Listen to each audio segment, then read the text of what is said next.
Good evening, everybody. We continue on page Samach Bey's middle of chapter Mem Gimel. We continue in this chapter.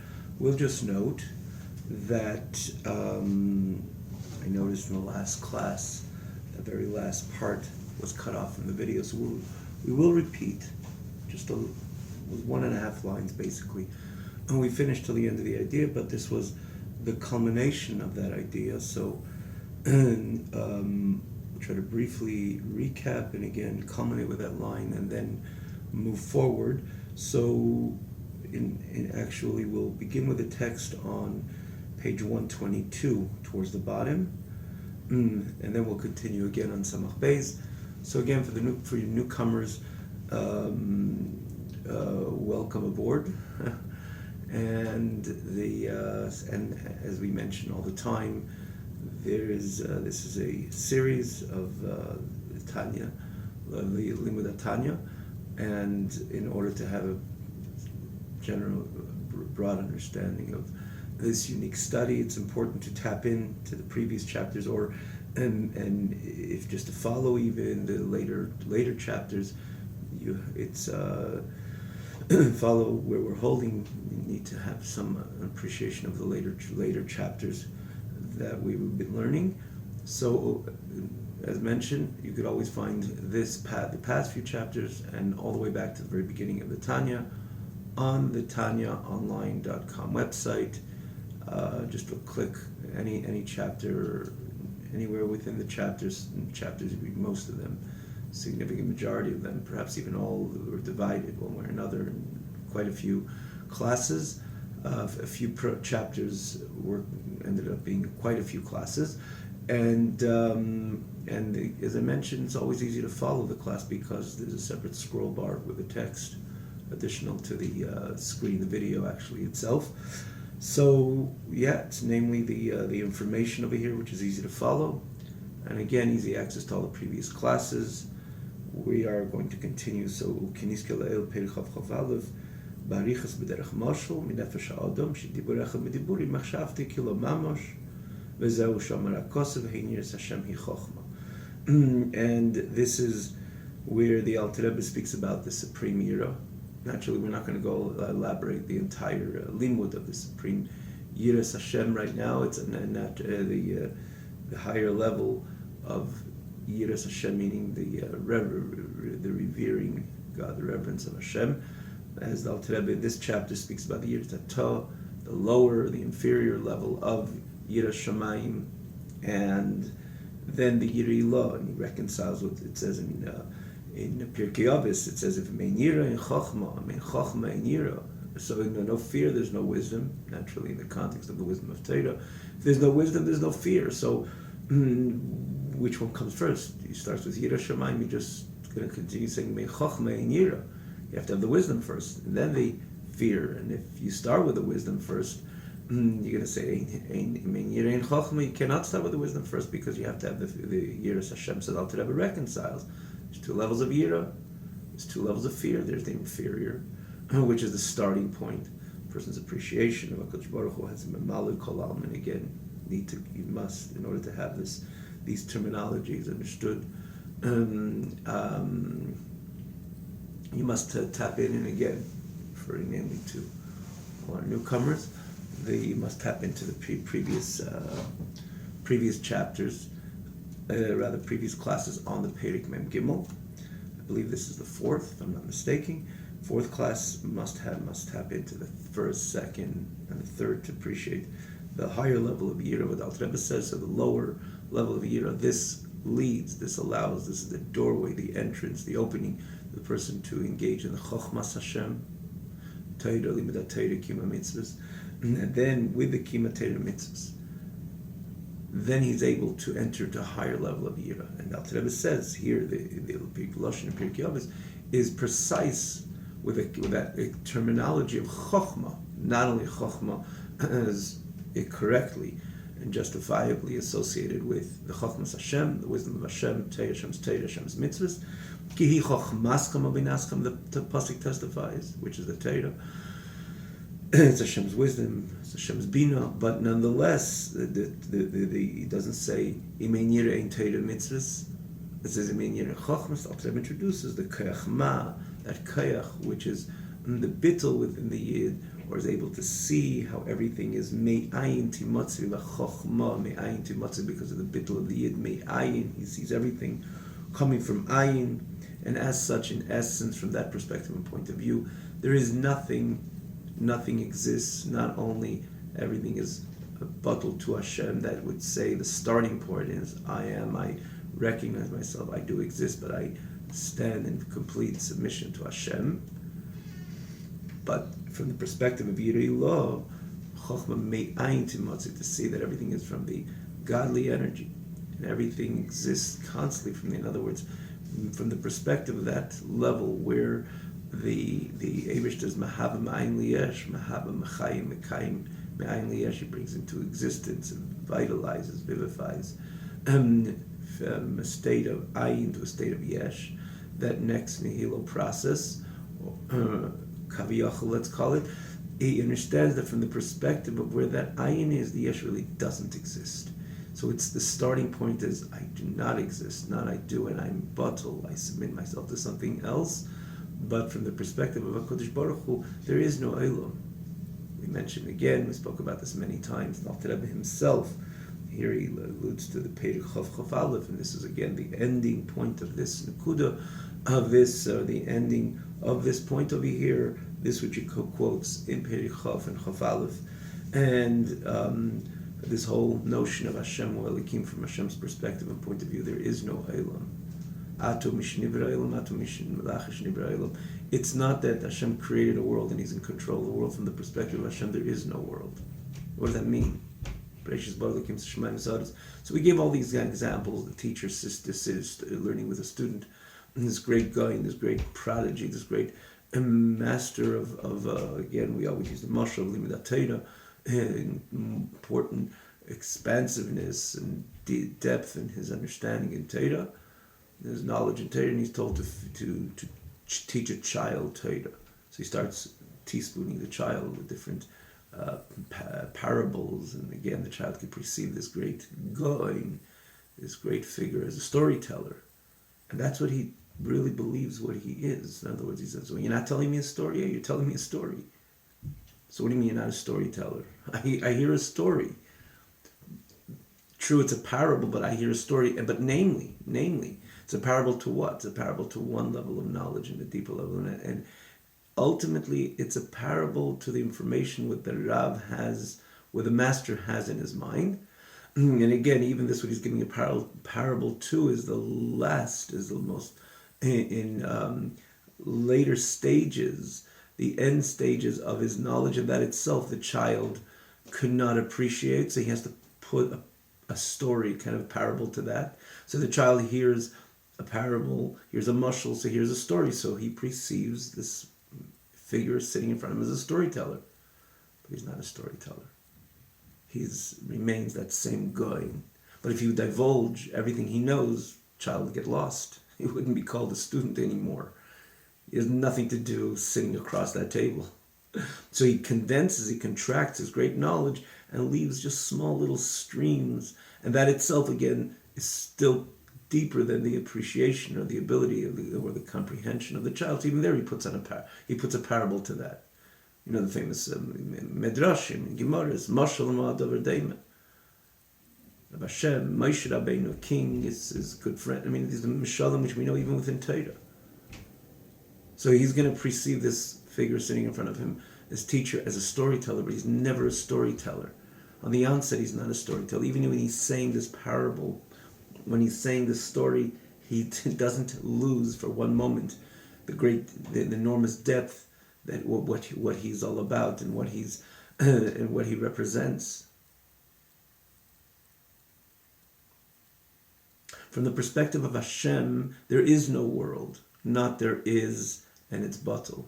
So that is the difference of the Hizbeininus of the Gadlus Hashem, come from a Malaklama that produces the Yiritata, the inferior. And again, he says why.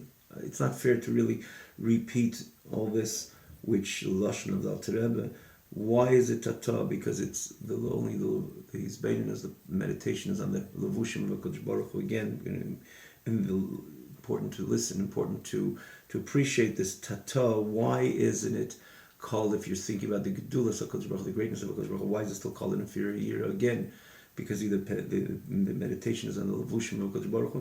It's important to see the lashon there. The Alter Rebbe's lashon, very unique lashon. What does it mean? The levushim of HaKadosh Baruch Hu uses the three expressions, mistater, misalam, and mislavish.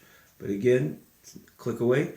And then there's the Yirei Law, which comes because my meditation is about the nullity of everything like HaKadosh Baruch Hu, but not the starting point is there is only HaKadosh Baruch Hu. And if there is only HaKadosh Baruch Hu, nothing exists. Nothing exists. And here the Alter Rebbe again there uses to appreciate the nullity of Eilamis. L'gabe HaKadosh Baruch Hu, ki b'koach Hashem tzuri olam, Hashem created everything with Yud Kei, the two Asias. Even though in the end there was the 22 Asias which Hashem ultimately used as well. To create the world. The Sar Mamoris Nivra Ha'olam includes all the 22 letters, but that is the way they come out in pratim, in detail, but namely it's the energy of the Yud and the K. The Gemara says the Yud, Hashem created the Elam Haba, and the whole Elam Hazeh with all its complexities, the entire universe, all its complexities, again, all its the complexities and the concepts. We don't even know how can we wrap our mind around what goes on in the universe. Multiple planets, and again, even till today, we can't even appreciate adequately what really goes on. But nonetheless, everything, this whole universe, the Kol Asher Bei, it comes from the Hey of Hashem, one letter. There the Alter Rebbe speaks one letter even by man in comparison to all the words that he ever spoke. And if he lived forever, that one letter in comparison to all those words which he would utter throughout his entire life. And again, if he lived forever, this one word would really be kind of a totally insignificant energy, an insignificant reality, insignificant letter in comparison. It's like one leaf in comparison to all the leaves in the entire tree. One leaf, say that leaf, well, it's almost nothing. But then you say, that one leaf in comparison to all the trees in the entire forest, all the leaves on the trees in this entire forest. And you go further, you say one leaf in comparison to all the leaves, the billions of leaves which exist, in trillions of leaves which exist in the entire world, of all the trees in the world. What's that one leaf in comparison to? Nothing. So Alter Rebbe even goes further and he says, not only in Dibur, because you can't say totally nothing is no thing at all, it's still some mitzias. Then he goes on, that one Dibur, L'gabi the Machshava, all the thoughts of man, how much he thought. And again, there are letters as well in the thought process. People, we think in languages. So there is the initiation of the formation of letters even in thought. So, but nonetheless, they're so much more subtle. It's because there's so much more nafshiistic, soulful expression or soulful letters. So take without one word or one letter, in comparison not only to all the speech that man spoke, and again, if he lived forever, he could, how many more words he would say, but in comparison to all the machshava of the person, again, it more and more loses its self, its significance, its entity, self-entity. And then the Alter Rebbe goes on even to compare that to a place where letters don't even exist, which that is in the emotional state of the person. Heart of the person, there's no asius there, there's no letters. Higher than that, Chabad, the intellect, there's no letters. And that one letter in comparison to that, it's mamish nothing. Again, and then the Chafalif, he says, he shows even more than that. Hashem Elokim, even if the letter comes out, it always remains in that state of bittul. So we did elaborate on this. This was the culminating point, which again got cut off in the end. So this type of yira, appreciating that one is literally constantly in the face of Hashem, in the presence of Hashem, not the way Hashem is, as Lashon is mistater, misalam, mislabish, the way he conceals himself, the way he hides himself or conceals himself and invests. Hence, you cannot see him; you can only see the garment, which is the notion of Mamalik Kalam, which arouses the inferior reverence, inferior vira. But there is no Eilam. Everything is just the way Hashem was here before creation, exactly right here, nothing else. You know, we meditate on this. We could appreciate a story like Nadav Avihu. Think about it very deep. It's not simple. It's not simple. It doesn't take much to realize, like, whoa. So that Yiras Hashem, when it comes from that meditation of the total bittul of everything, but bittul, not bittul of yesh, but bittul of mitzias. In essence, nothing at all. It's the Eivishter. So the reverence, it's a qualitative reverence. It's a total, overwhelming overtaking of the whole mitzias of the yid. Again, there's no mitzias, but in the experience, there is nothing. And that is Chochmah. That is, Alter Rebbe says, brings the pasuk, Hein Yiras Hashem Hi Chochmah. Because the Chochmah is that bittul. As Kula Kamei Kalach Shiv, that everything in front of Hashem is completely non-existent. That is the Yiras Hashem, entering into that spirit, entering into that mode, entering into that ambience. That is the bittul. And that is the bittul coming to a state of becoming sensational. The yira, the reverence, which is again, that's the chachma. The bittul coming into us, into sensation. That's the yiras Hashem, which is the chachma, that bittul. Rebbe continues. Ach ef shelahasig baruch atah Adonai Eloheinu melech ha'olam.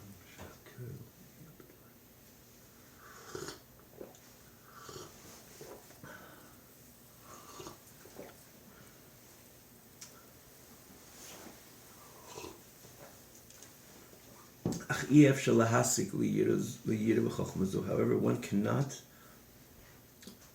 grasp or appreciate or be at that level of that yira, that supreme yira, and that chokhmah only b'kiyum atayra b'mitzvahs al yidei yirat chitzenius, only through following scrupulously the Torah and Hashem's mitzvahs, through the lower level of yira, which we mentioned, that's the gateway, and the external yira, that's the gateway into a life of Torah, a life of mitzvahs, which means a complete compliance with Hashem's holy Torah and Hashem's holy mitzvahs, again, scrupulously. And then with that, the person is able to reach this higher level. And this is what it says in the Pirkei Avos, "Mein yira in chokhmah." If there's no yira, no starting point of yira, you don't have the chokhmah. But then you have the chokhmah, starting from the chokhmah satira, the complete compliance with Hashem's holy Torah, and keeping Hashem's holy mitzvahs carefully, scrupulously. Then with that, and together with the Pirush of the Alter Rebbe Chokhmah, which is really synonymous with this, is the Chokhmah of the Neshama, which allows the person to experience the supreme level of Yiras Hashem, of Yira. And here the Alter Rebbe continues, until now we're talking about fearing Hashem, reverence of Hashem.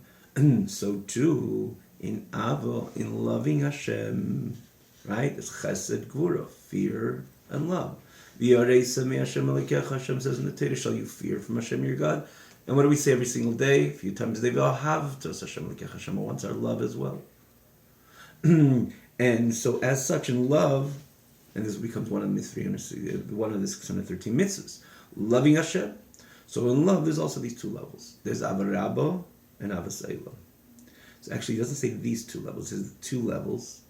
Be careful of here, because you realize Avarabba and Avas Eilam are two levels of love, but they're not so similar to the Yira, which are the focus, the Yira coming from the meditation of the Mamala Kalam and the other Seviv Kalam.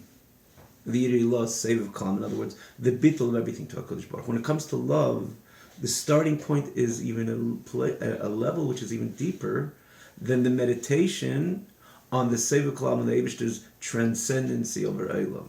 From a certain perspective and point of view, the Avas Eilam, the Alter Rebbe clearly includes the Hizbainan, the meditation in Seva Kalam, the level of transcendency of HaKadosh Baruch Hu, as such, the nothingness of Eilam, Seviv Kol Almin. Eilam don't exist in that level. It's only Mamala Kol Almin which acknowledges and again vitalizes, vivifies that which that itself says you exist. I'm here to make you look and appear and taste. Again, we gave the other day the example, the apple, the orange. The reason why it looks like the apple tastes like the apple, and so on, because there's a certain air which is focusing that it should be exactly so. So you can't say that from that perspective, from the perspective of that air, the apple doesn't exist. No, you're telling me I exist, and I exist exactly in my image. But that's again in the Malak Kalalmin as opposed to Seva Kalalmin, the transcendent dimension of HaKadosh Baruch Hu, that everything does not exist, doesn't even have a starting point. Yet the Alter Rebbe includes that in the Avos Eilam. As we will see, Avarabba is something totally different. So Shtei Madregas, but he doesn't say similar Shtei Madregas, also has two levels. So there's the Avarabba, translated literally, Avarabba, the great love, Avos Eilam, love associated with Eilam. Eilam means world. The world is Malashon Halam Behester, conceals and covers up over the core reality of HaKadosh Baruch Hu. But let's see how it is inside now. Just before we go on, we know the two Neschai, the two versions, which we say Avarabba or Avos Eilam, the Rishonim deal with it and so on. And we do know that there's those who use more in the Birchas Kishma Avos Eilam, and there's other in Sidurim, it's Avarabba. But here, what is Avarabba? What is Avos Eilam? So the Avarabba here, the Alter Rebbe, also different than when he spoke about the Yira. He starts from the inferior, and then he comes to something higher. And here, he starts right away with the Avarabba. And the reason is obvious, because this is, again, a total different level, even in comparison to the two levels of Yira Tata and Yira Ilah. Avarabba, this is Ava B'Tanugi. This is where the person is completely consumed in the delight of HaKadosh Baruch Hu. It's not that he's driven to HaKadosh Baruch Hu, he's there already. A person has a certain covet, a certain cravings, he's driven to it. And then there's the time that he's experiencing it. He's not driven to something. He's completely overtaken and consumed by the total time, the total delight and pleasure of HaKadosh Baruch Hu. So not driven, not a klais to something. In other words, like the term in the context of klais and nefesh, not driven to it, but completely there, consumed into the pleasurable experience of it. And again, we can appreciate it also in physical taivas, a craving. You're driven to it, and then you're there. There's nothing. You're overwhelmed and overtaken by the experience, the tainug, that delight. And this is the highest level of Avarabba. The neshama is completely into and in the experience, overtaken by the experience. There's nothing else left of the neshama but a total delight in Elokus. And that is Shalevus Olam Elah, that is the flame which ascends on high on its own, meaning on its own that there's nothing even within the Yid that he has to push himself to be driven and even find to go look for the pleasure in Elokus. He's there already. It's Olam Elah. It's automatic, meaning to say he's there already. This is his default. This is the default of the Yid who would experience this Ava B'Tanugim. And this Bam Laila. Make no mistake, it's like no push of a button. Say, I want to enter into Ava B'Tanugim. You're there or you're not there. And in order to be there, you have to be very meritorious in your and submissive to in your submissiveness to HaKadosh Baruch Hu. And others very meritorious in your Avodas Hashem, and a total devotion and a total submission to HaKadosh Baruch Hu. And there, that HaKadosh Baruch Hu reciprocates. And again, the basis of this Avarabba is a total expression of reciprocity of HaKadosh Baruch Hu, because you did whatever you can in your investment in your relationship with HaKadosh Baruch Hu. This comes milmaila, it comes from HaKadosh Baruch Hu, chins matan, as a gift. Mishu Shalom B'Yira. It's a gift to somebody who's complete in Yira Shamayim. Like it says, Maimon Azal tells us, Darkei Shel Ish Le'achazer Achar Isha. It's the way of man to search and seek after woman. This is the way it is from Torah's perspective. The man searches for woman. Man, like you might say, Aveda. It's like a Aveda that a person searches for something he lost. Man has to, not the opposite. Well, it can be sometimes that the woman has to take a step in that direction, but it's incumbent upon man to search for his wife from the perspective of Torah. Simple meaning of the Gemara. The Alter Rebbe teaches it over here in this context as well. The ish is ava, the ish is yira. But before we just go on, what does it mean? L'mishum b'chinas matana. It's a gift. It's a gift. When you say it's a gift, don't think you cannot establish this gift. That a yid should be completely consumed in the delight and pleasure of Elokus.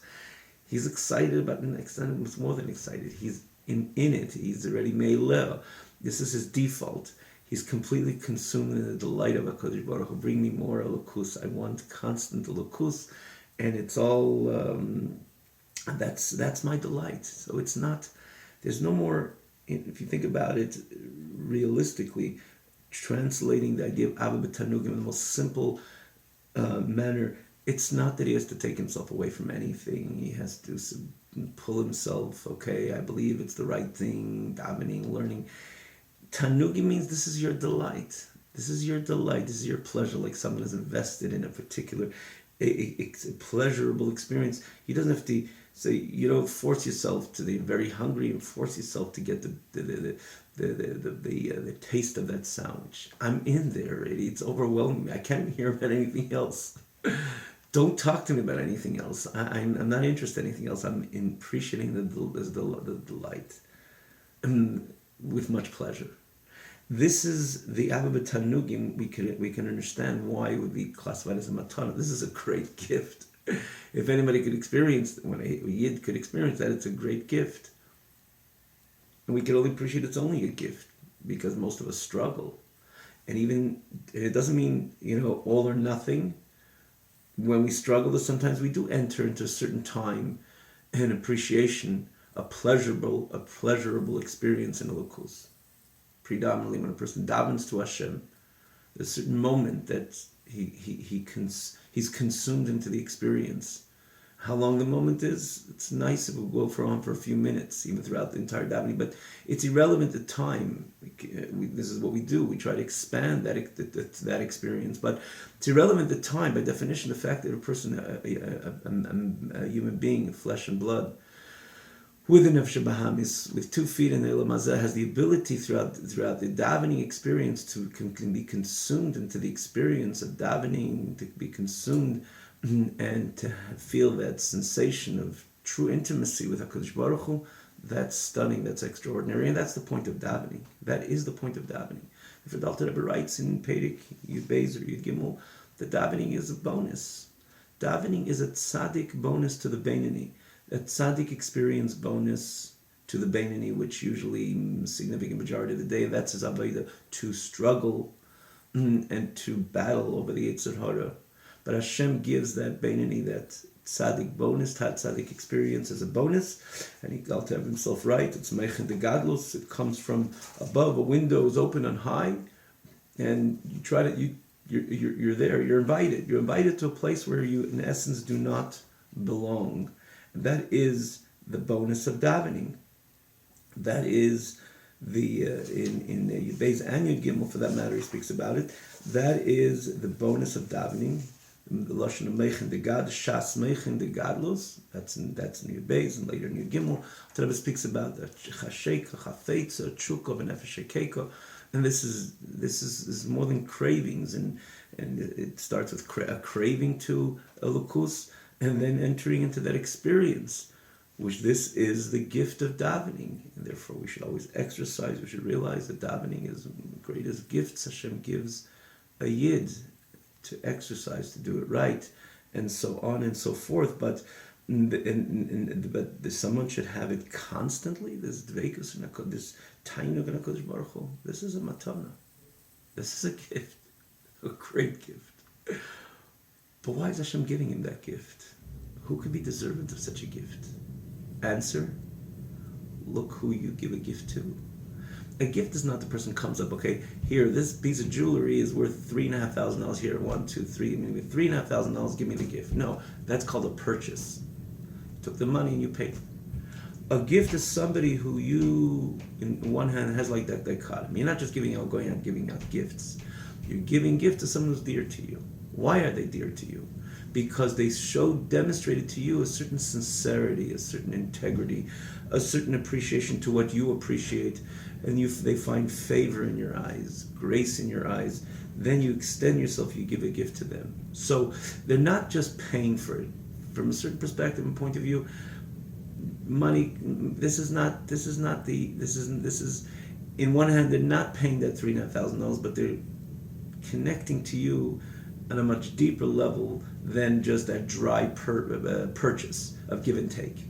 They're touching you in a very deep, on a deep level, meaning to say your appreciation of them is very profound. At that point, you extend yourself and you give them this expensive gift. So really what they're giving you is something deeper just than, again, money, which is not so simple naturally. This is the world of commerce, buying, selling, people making money. But in this case, in the context of gift, is something very unique in this which the giver has received from the one who found grace in their eyes, and the actual gift. It's something very deep that the other person's presenting to you. And in this context, it's that Yid who is totally devoted to HaKadosh Baruch Hu. In his action, in his speech, in his thought, everything is calculated. He's a committed Yid. A Yid would appreciate that a life of Teda is not only the formal, commemorable points in our Avodas Hashem, Yom Kippur, Pesach, or even 3 times a day going to Shul. Avodas Hashem, service of God, the message of Teda is 24/7, 24 hours, every minute, 60 minutes, and every hour and every minute is the 60 seconds. Teda has something to tell us on every single second, on every single millisecond, because especially when it comes to the more subtle and delicate challenges that we have when it comes to speech, namely thought, our eyes, and so on and so forth. And this is very nuanced. Besides the fact, Teda generally has, like the Rambam writes, tells us of everything, what we're meant to do, how we're supposed to lead our lives. Teda tells us how to tie our shoes. Teda tells us how to dress, which side of the person goes in first, and so on. Put in a jacket, you put the right hand, and then and every single detail Teda has to tell us about. But it's more than that. On the do's and don'ts in Teda, that captures the most nuanced expression of ours, again, especially when it comes to the delicate and the subtle speech, and namely thought, audio, vision. This is very nuanced. And when the Yid demonstrates to HaKadosh Baruch Hu a serious devotion to HaKadosh Baruch Hu 24/7, he finds grace in the eyes of HaKadosh Baruch Hu. He becomes dear in the eyes of HaKadosh Baruch Hu, and Hashem says, this is your present. You have the ability to enter into a state of delight in me, in Elokus. And that is a very precious gift. But this is the gift to somebody who's not only a Yirah Shamayim, does what he has to do. He's Sholem B'Yirah. He's complete in Yiras Hashem. And this is where the Alter Rebbe connects it. Darkei shel ish lechazer achar isha. It says, and again, the Alter Rebbe uses certain psukim, different than its simple meaning. It says, Isha Yiras Hashem isisalo, the God-fearing woman, she is praiseworthy. That's the pasuk in the end of Eshes Chayil.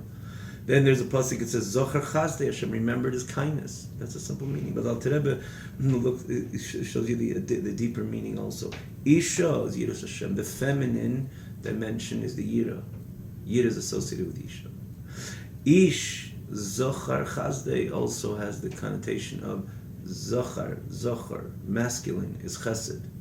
So the love Darke shel ish achar isha.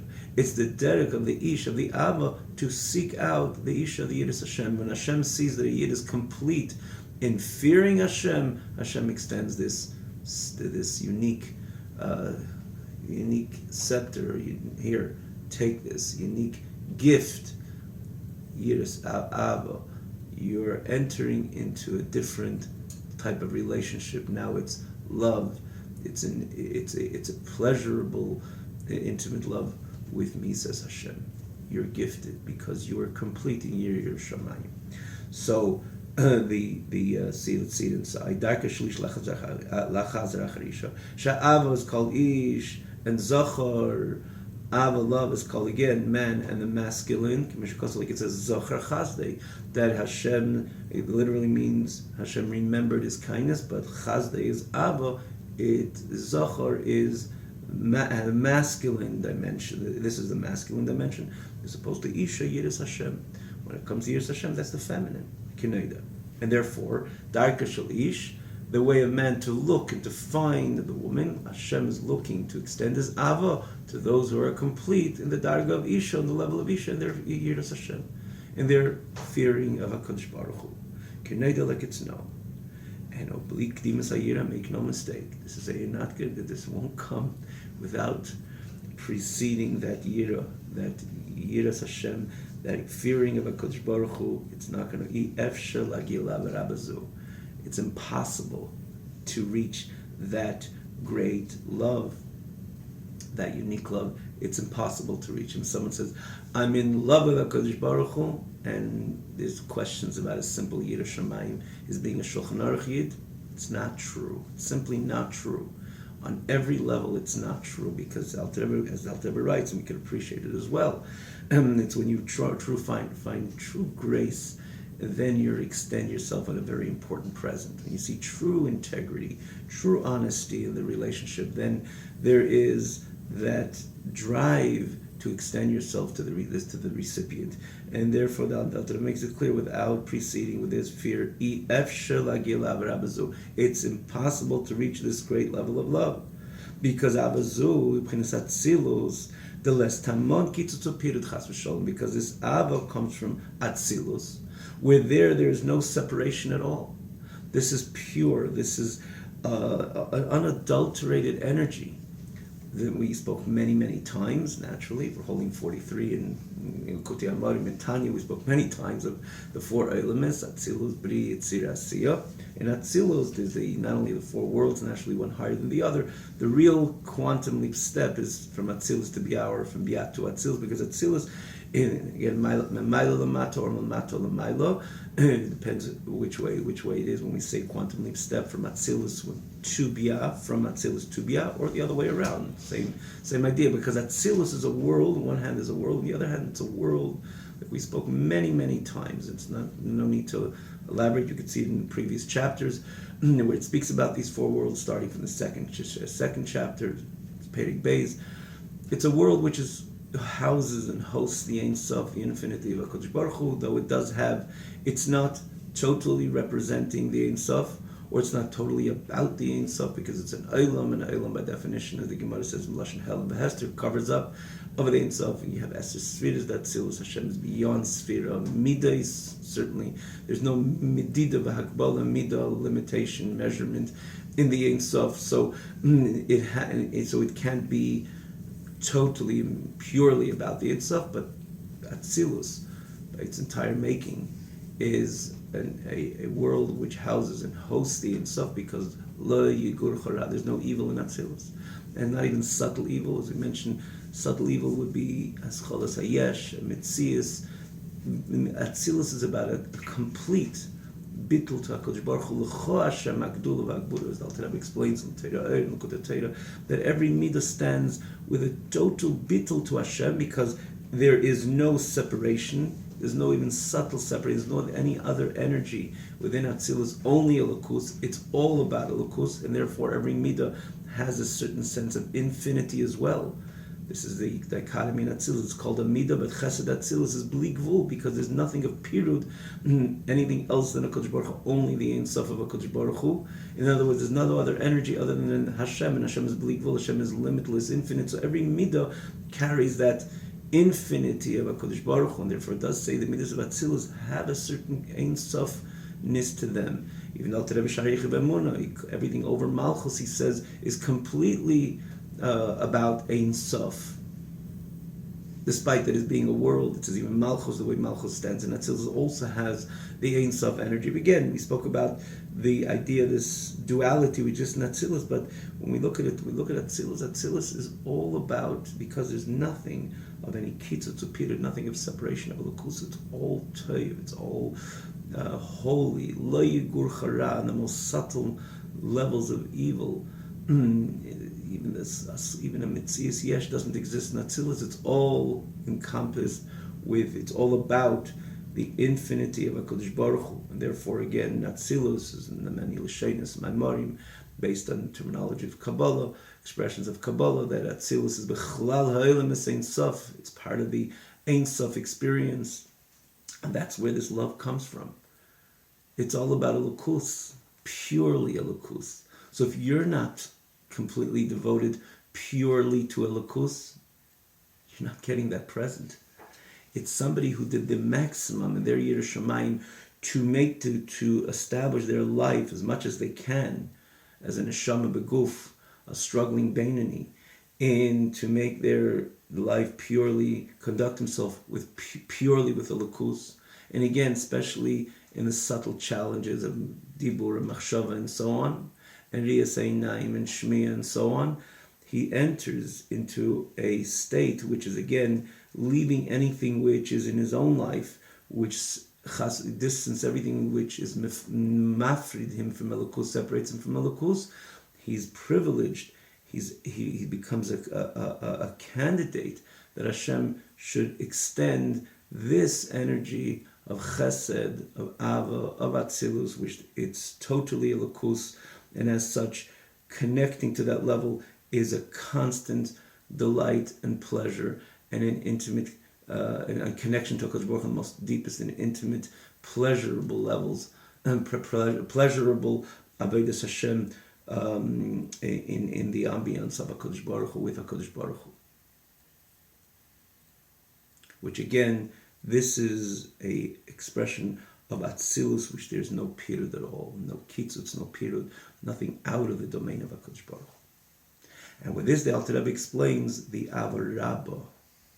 As we mentioned, the Avas Olam, that is also going to include a meditation. That's not about pleasure. That's about a drive. That's about an interest. That's about a forceful, there's something within the person that he wants, that he's looking, that he's driven to Elokus, but again, he's not there yet. The first one, Ava Rabbah, he's there. He's part of the experience of the delight and pleasure within HaKadosh Baruch Hu. The Avas Olam, he's being driven there through these meditations. But as we mentioned, these Avas Olam includes the meditation not only in Mamala Kalam, but even on Seva Kalam. We will best see it this coming week. So in the meantime, he speaks about, again, the first level of Ava, which is the Ava Rabbah, Ava B'tanugim, and Ava about delight and pleasure. Have a wonderful night.